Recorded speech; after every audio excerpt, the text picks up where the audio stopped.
Tignan natin, bunot tayo kung kanino ba yung ating babasahan. Nakapikit po ako ngayon. Tignan natin. Okay. Ginawa ko to para hindi tayo maging bias or para hindi na lang lagi si fire signs yung inuuna. Kasi madalas talaga si fire signs yung inuuna ko. Sinusunod-sunod ko siya. So, we have Aquarius. Ayan. Si Aquarius po ang ating babasahan. So, para sa iyo to Aquarius, pwede mong panoorin yung Sun, Moon, Rising, and Venus sign. Kung di ka naman maka-resonate dito kasi yung iba po sa inyo, maaaring Sun sign ninyo itong as pinapanood nyo ngayon. So, tingnan natin kung kamusta ba ang third quarter of your 2023. Ay, 2024 pala. Hilo ka agad din, no? Tingnan natin kamusta ang third quarter mo. Third quarter of 2024. This is for you, Aquarius. Sun, Moon, Rising, and Venus sign. Kaya yung mapipick up natin, ano kaya ang mga mangyayari. Kuha tayo ng tatlong card. We have Hunted. Okay. May mga traumas ba yung iba sa inyo? May mga bagay kayo na hindi makalimutan. We have creativity. So, yung iba sa inyo, pwedeng nililibang nyo po yung inyong sarili. Kung hindi naman kayo yung na-trauma dito, could be someone po na malapit sa inyo.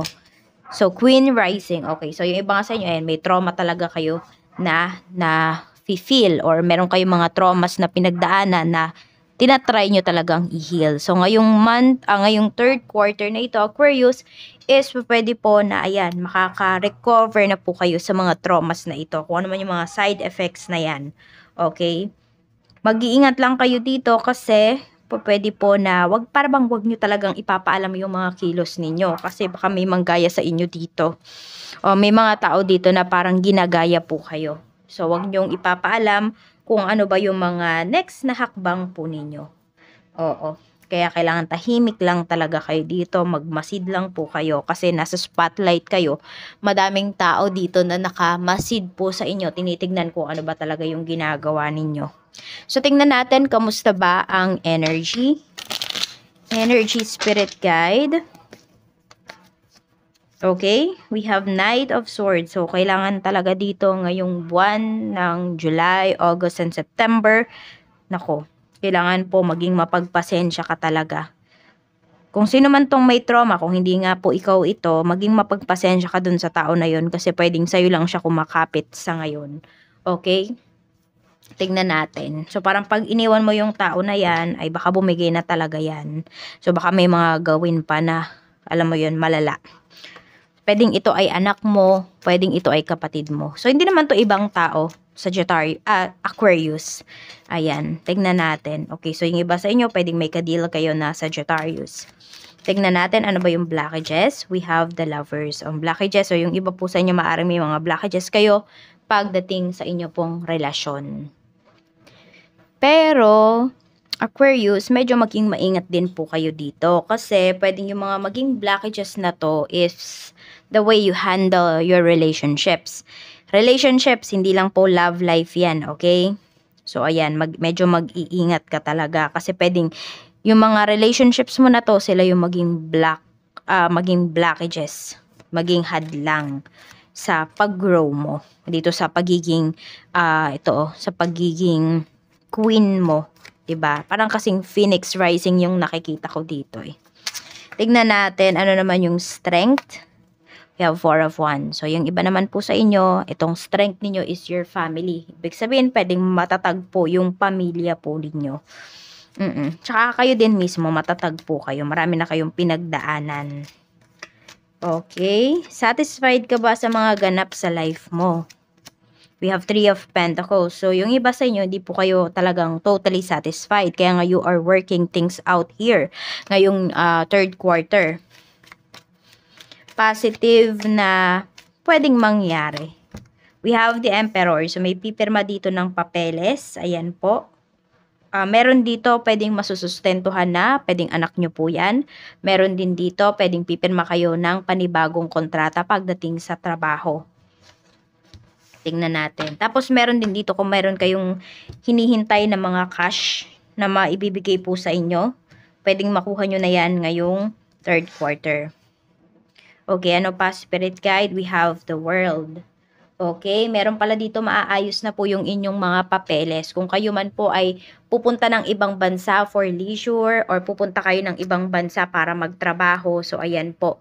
Makukuha nyo na po yung inyong mga papeles. Yan. So, may good opportunity na pinapakita sa inyo dito. The world. So, meron din naman, pwedeng kung kayo naman ay nasa ibang bansa at matagal na kayo dyan, gusto nyo umuwi, magpo-for good yung iba sa inyo or magbe-vacation, ayan po, makakauwi po kayo. Parang alam mo yun, everything will fall into place ngayong third quarter na ito. So yung iba, pwedeng hindi kayo sasabay sa sa dagsaban ng tao, yung holiday season talaga. Kaya pwedeng third quarter pa lang, uuwi na yung iba sa inyo or magbe-vacation na kayo. Mga negative things naman, this is just universe reminder sa inyo na hindi talaga naman hindi naman lahat ng magaganda nangyayari sa life natin, 'di ba? Balance naman talaga 'yan. May positibo, may negatibo. Okay? So use your critical thinking. At saka reminder nga lang po ito sa inyo. We have 7 of cups. So medyo naguguluhan yung iba sa inyo. Nakikita ko dito ano yung negative things na to or nire-remind sa inyo universe. Huwag mong akuin lahat, huwag mong yakapin lahat. Kapag meron kang gustong gawin, huwag mong gawin lahat. Bakit? Huwag mong gawin lahat sabay-sabay. Kasi po, pwedeng hanggang umpisa ka lang dito. Aquarius. Kaya parang one step at a time lang yung gawin mo. Katulad nito, napakadami mong dreams. Gusto mo, makuha mo yan ng sabay-sabay.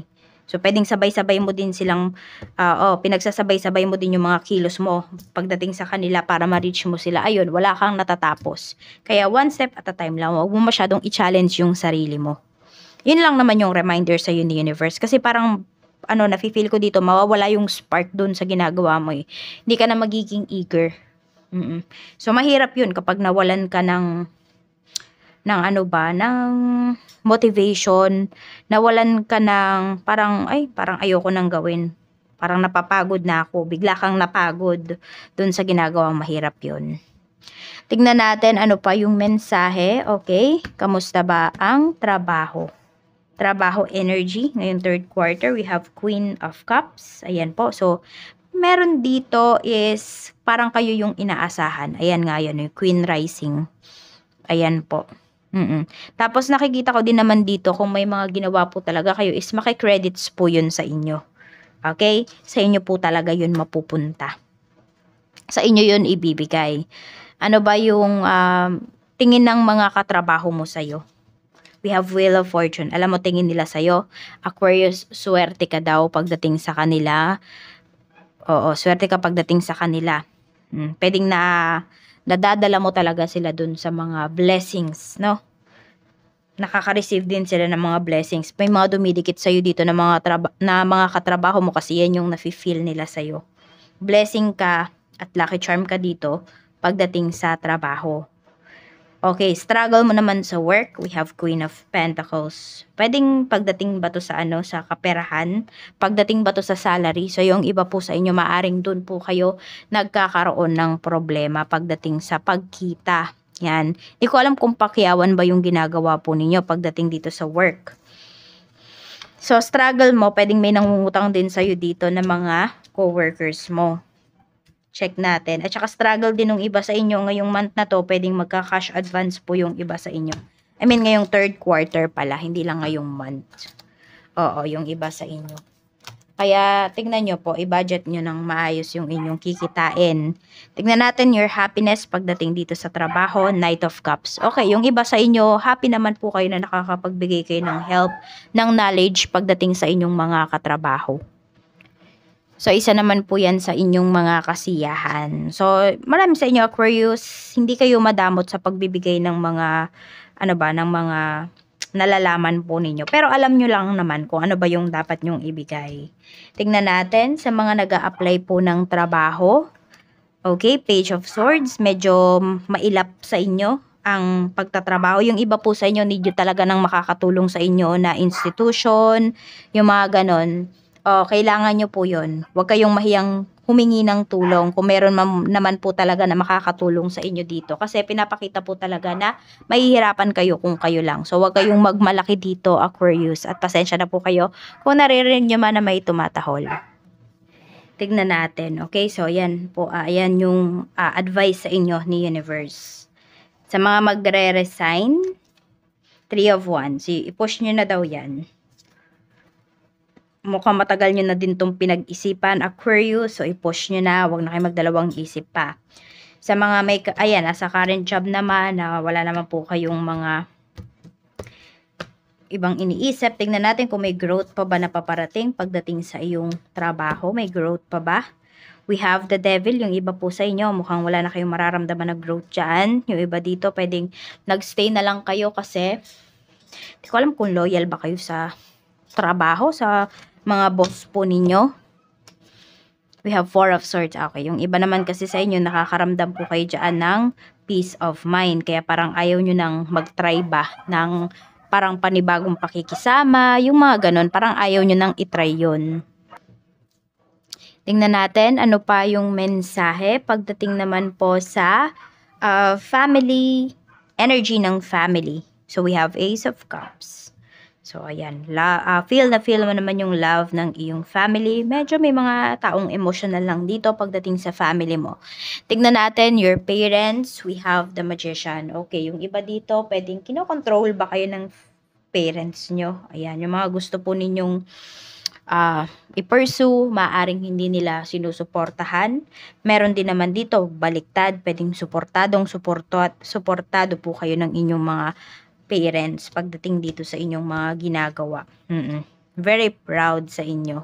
Tingnan natin. Meron dito, kaparehas po kayo ng talent at kaparehas kayo ng ng career ng parents po ninyo.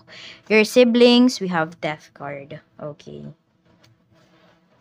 We have Queen of Wands. Meron dito kapatid mo na parang nagbabago siya. Parang hindi mo na siya kakilala. Pwedeng the way na i-treat ka ng taong to, parang hindi mo siya kapatid. Ganun. Aquarius. Parang ma-feel mo na, ay parang ang laki na ng pagbabago niya. Ayun. Hindi ko alam kung naging mayabang ba yung taong to or nafa-frustrate siya sa mga nangyayari sa buhay niya. Tingnan natin, pagdating naman sa iyong mga relatives, we have the Chariot, and we have Ace of Pentacles. Ayan o. So, yung iba po sa inyo, di ba? Meron akong nakita dito na sinasabi ko sa inyo na pwedeng need nyo ng tulong ng iba.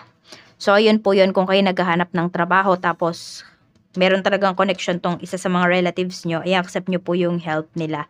Wala man ako nakikita dito na masamang tinapay sa'yo ng mga relatives mo. Okay naman sila.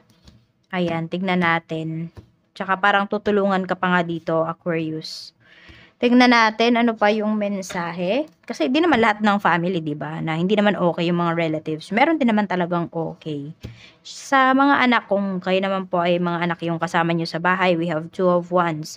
So, meron dito nagpaplano na, depende na lang sa age, no? Pero merong nagpaplano po dito, depende na lang sa age po ng inyong anak. Merong nagpaplano na lumipat, merong nagpaplano na mag-travel ngayong 3rd quarter. Tignan natin, energy po ng iyong mga kaibigan. We have Page of Cups. Okay, so masasaya naman po yung mga kaibigan mo. Mga dreamer yung nakikita ko dito. So may mga friends ka na ang dami-daming sinasabi sa'yo na mga plano po nila. Tignan natin, ano naman yung nararamdaman nila sa'yo ng mga kaibigan mo. We have Strength. Ayan. Nararamdaman nila at alam nila na maaasahan ka po nila. At ganun din naman sila sa'yo. Ganun din naman sila sa'yo. Tama.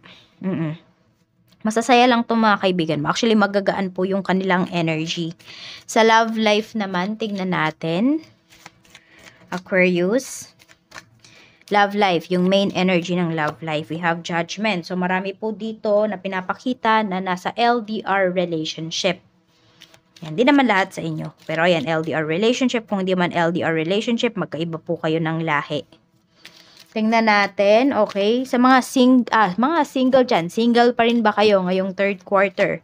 The Star. Hindi na po. Ayan, may kasama na kayong tumingin sa mga between. Sa kalangitan, sa gabi. Okay, hindi na po single yung, you will not remain single. Marami po sa inyo, Aquarius, this 3rd quarter. Actually, this is your energy. Ayan o, Aquarius. So, hindi na single. Marami dito, hindi na kayo magiging single ngayong third quarter. Sa mga in a relationship, still in a relationship pa ba kayo? We have Knight of Wands. We have Three of Cups. Yes po. Kaya lang madaming temptations. Hindi ko alam kung kanino umaaligid yung mga temptations na to. Sa'yo ba or sa person mo. So, mag-iingat na lang po kayo dito parehas. Sa mga byuda, single mom, single dad, may seseryoso ba? Five of Pentacles, medyo mailap. Yung mga wala pang karelasyon ngayon na mga byuda, single mom, single dad, ayan po, parang wag muna kayong maghanap this third quarter. Kasi pwedeng yung mga makasalamuha po ninyo, it's either pera lang yung gusto sa inyo or kung ano man yung mga mabe-benefit nila sa'yo. O, physical man yan, emotional, mukhang sasaktan lang po kasi kayo. Kaya focus muna kayo sa inyong kaperahan, focus muna kayo sa inyong mga anak or sa inyong sarili. Sa mga married naman, ano yung mga positive and negatives? Okay, Queen of Swords, negative. Mayroon dito nag-iisip ng negatibo, nawawala ng trust pagdating sa asawa. Tingnan natin. So, pwedeng may trust issues na yung iba sa inyo dito. We have Two of Swords. More on negatives yung mga pinapakita po dito. Mayroong mga nagdadalawang isip. Okay, meron dito pwedeng nagdadalawang isip kayo kung itutuloy nyo pa yung marriage ninyo or hindi na. Ayan po. Meron naman dito parang iniisip nyo kung ano ba, maghahanap ka pa ba ng ebidensya or hahayaan mo na lang. Yan po yung energy na pinapakita. Tingnan natin pagdating naman po sa kaperahan, money energy. Happy ka ba? We have Seven of Wands. Hindi ka masyadong happy pagdating sa kaperahan mo, pero alam mo kung paano kontrolin yung pera mo. So, in that way, in that case, is sabihin natin na hindi kayo satisfied gaano pagdating sa pera. Pero alam nyo kasi kung paano makontento, alam niyo kung paano rin palalaguin yung kaperahan po ninyo. So, hindi ko masabi na happy kayo eh. More on, sabihin na lang natin, pwedeng stable po yung inyong work. Ay, no, not work. Stable yung inyong kaperahan. Kasi, alam nyo kung paano budgetin. Tingnan natin. At may binabudget naman po kayo talaga dito. May paparating ba? Nine of Cups. Okay. So, meron naman pong paparating na pera dito na sobrang magiging happy po kayo. So, nasabi ko na yata yan kanina. Hindi ko alam kung sa inyo ko ba yun nasabi. Or kay sa ibang sign.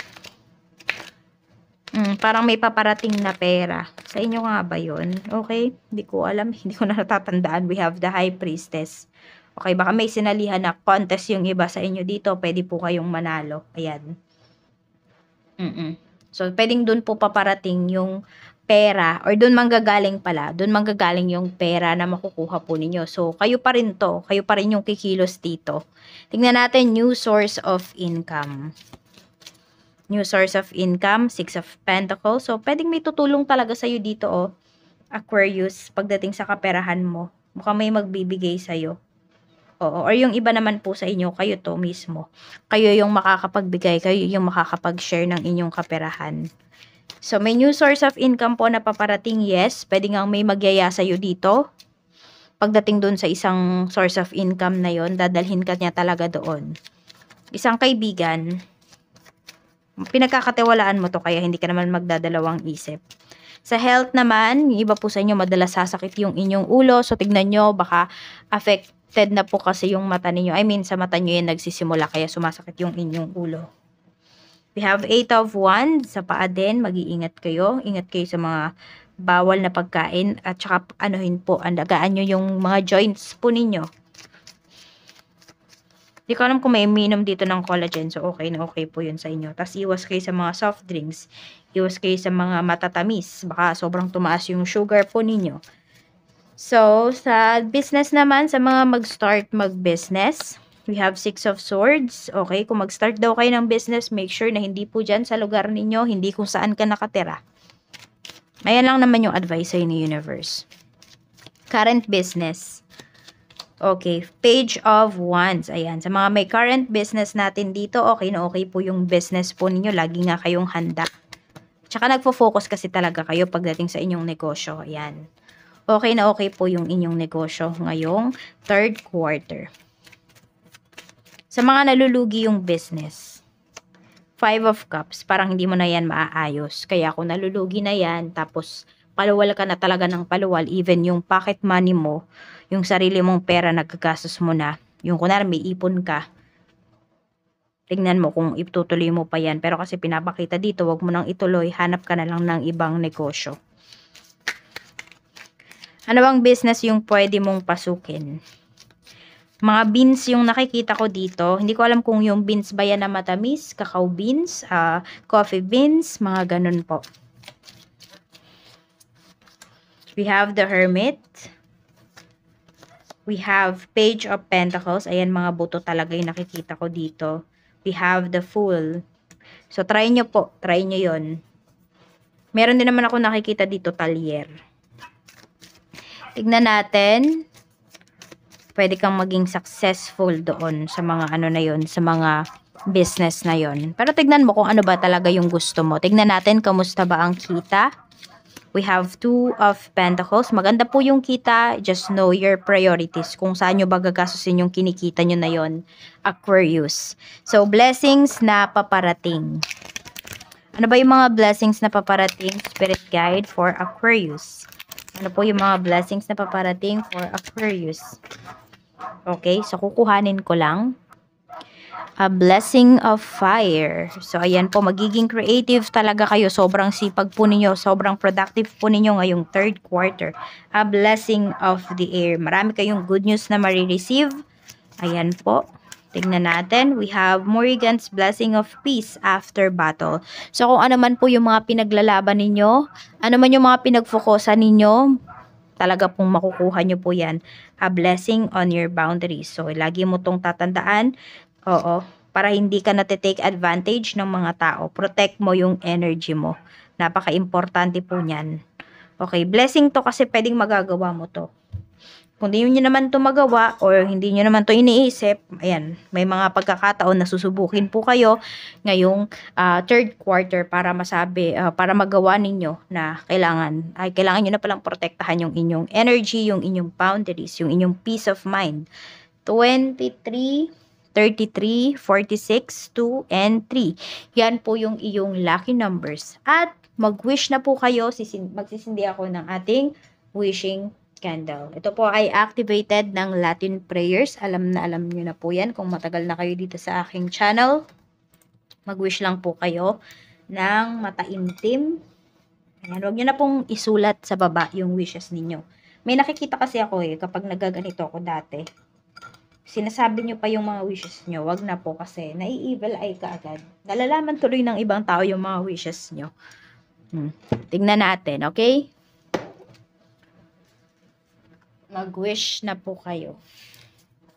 This is for you, Aquarius.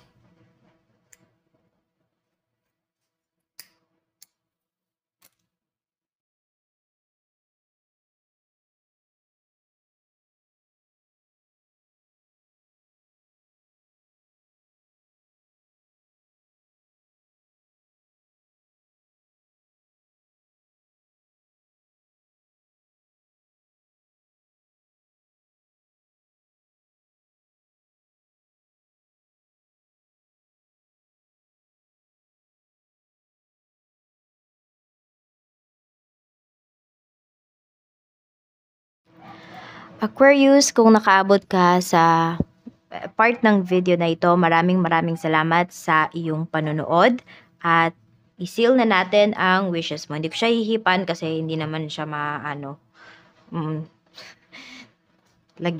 gamitan ko na lang nito. Okay? So, si-seal na natin ang iyong wishes. Maraming salamat. Mag-iingat ka always and enjoy your third quarter of 2024.